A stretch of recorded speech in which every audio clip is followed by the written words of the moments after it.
শোন বন্ধু, আমি তো চাকরি পাইছি, প্রথম মাসে 45,000 টাকা বেতন।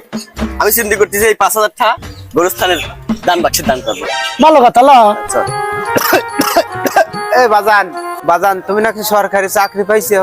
হ্যাঁ কাকা, আপনাকে দোয়া আমি একটা সরকারি চাকরি পাইছি। বাজান, আমাকে কয়টা টাকা দাও, টাকা বাগের চিকিৎসা করতেছি না। তুমি কয়টা টাকা দিলে পেরে ওষুধ কিনে আমি খাওয়া বাঁচতে পারতাম কয়দিন। ও কাকা, আপনি একটা আদায় মতো তো টাকা আমার কাছে নাই। হ্যাঁ বন্ধু, এই 5,000 টাকা তো কবরস্থানের দান বাক্সে দেওয়ার জন্যই যাচ্ছি। কাম কি আছে কাকাক দিতে, কাকা চিকিৎসা হইব। আরে না রে, এটা আমি নিয়ত করছি আগের থেকে ওই কবরস্থানের দান বাক্সে দেবো। আরে বন্ধু, নিয়ত করছে সেটা ঠিক আছে, অনেক কাকাক 2,000 দেয় আর 3,000 দান বাক্সে দিঘা, তাও তো কাকার উপকার হবে। তুই চুপ কর, তোরা তো দরদ লাগে, তুই টাকা দে। তুই এ পর্যন্ত এটা কোনো কর্মদরি হারিস নি। আমার কাছে থাইস 2-4 টাকা খরচ করিস, 2-4 টাকা জাহানে যা খাওয়া লাগে বিল আমি দেই না, নাজমুল দেয়। জীবনে তো কোনোদিন করলে বিল দিতে দেখলাম না, আর বড় বড় কথা করছিস। হ্যাঁ বাজান, আমাকে টাকা না দিস না দিস, তোরা বন্ধু বন্ধু ঝগড়াঝাটি করিস না। যা, আমি বাঁচি বাঁচবো না, না বাঁচি না বাঁচবো না, তাও তোরা ঝগড়া করিস না। যা আপনি চুপ থাকেন, আপনি এত ভালো ভালো জ্ঞান দেওয়া লাগবে না রে। আপনার লেগে যত ঝামেলা, আমাদের বিষয়ে আমরা দেখবো না। আরে তোর আমাকে হাতে যাওয়া লাগবে না, তুই যা, আমরা দুজন যাই দান করে আসতেছি। এই নাজমুল তুই আয়। আজ আমার কাছে টাকা নাই দেখিয়া বন্ধুরাও দাম দেয় না, অপমান করে। এ বন্ধু, সজের ক্যাশ ঠিক আছে, ঠিক হইলো?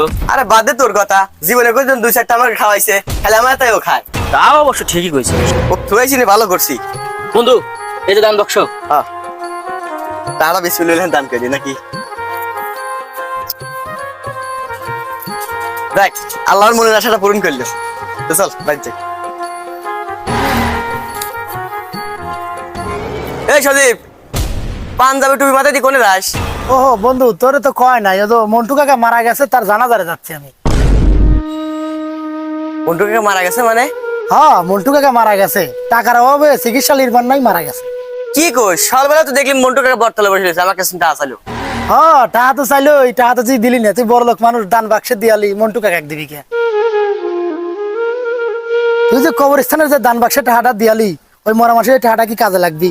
ওই টাকাটা যদি মন্টু কাকা দিলি নি, তাহলে মন্টু কাকা হয়তো ওষুধ কিনে আজ তো বাঁচিয়েও থাকতে পারতো। শোন বন্ধু, দান সবসময় জীবিত মানুষের জন্যই, মরা মানুষের জন্য দান না। যাই হোক বন্ধু, তুই বড় লোক মানুষ, আমার জানাজারে দেরে যাচ্ছে, আমি জানাজারে গেলে। এ বন্ধু শোন, আমার তো বড় ভুল হয়ে গেছে রে। আচ্ছা চল, আমিও জানাজারে যাবো। কি তুই যাবি জানাজারে? আরে মন্টু কাকা তো একবারে গরিব আছিল, ওনার জানাজারে গেলি তোর তো মান সম্মান সব চলে যাবি রে। বন্ধু, তুই আমাকে এরকম ব্যাপারে লজ্জা দিস না, আমাকে বড় একটা ভুল হয়ে গেছে। আসলে এটা সত্যি কথাই কইছিস, দান জীবিত মানুষের লেগেনি, দান মৃত মানুষের জন্য না, এটা আমি বুঝতে পারছি। এই বোঝাই বুঝলি, কিন্তু পরে